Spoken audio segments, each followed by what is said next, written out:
In today's video, I'm going to teach you how to create a PowerForm in DocuSign eSignature. This guide will walk you through each step of the process, ensuring you can seamlessly integrate PowerForms into your workflow.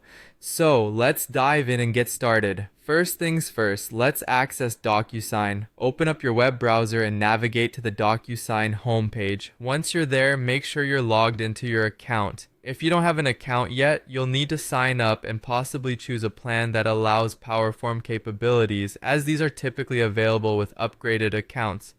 Now that you're in, you'll want to direct your attention to the navigation bar. Go ahead and click on Agreements.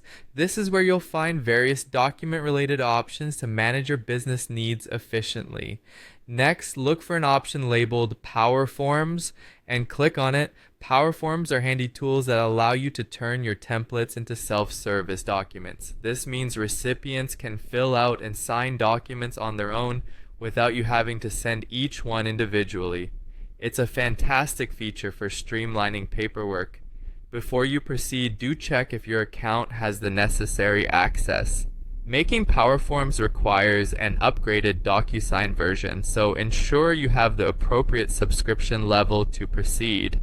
Assuming access isn't an issue, our next move is to create a new PowerForm. You'll see an option to create PowerForm. Click on this to begin.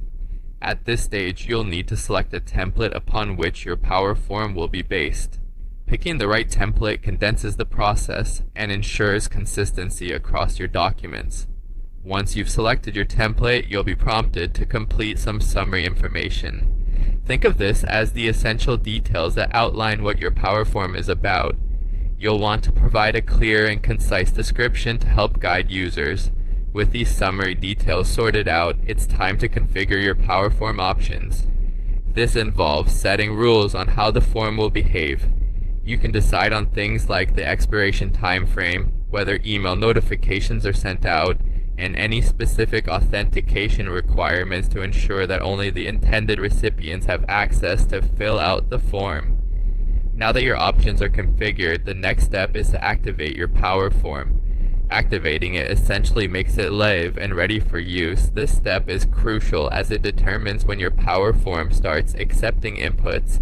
Finally, once activated, you can retrieve the URL or embed code of your PowerForm. This is how you can distribute it to users. You can share this link via email or embed the form directly into your website or application. And there you have it. You've successfully set up a PowerForm in DocuSign. This tool can be a real game changer for managing documents efficiently.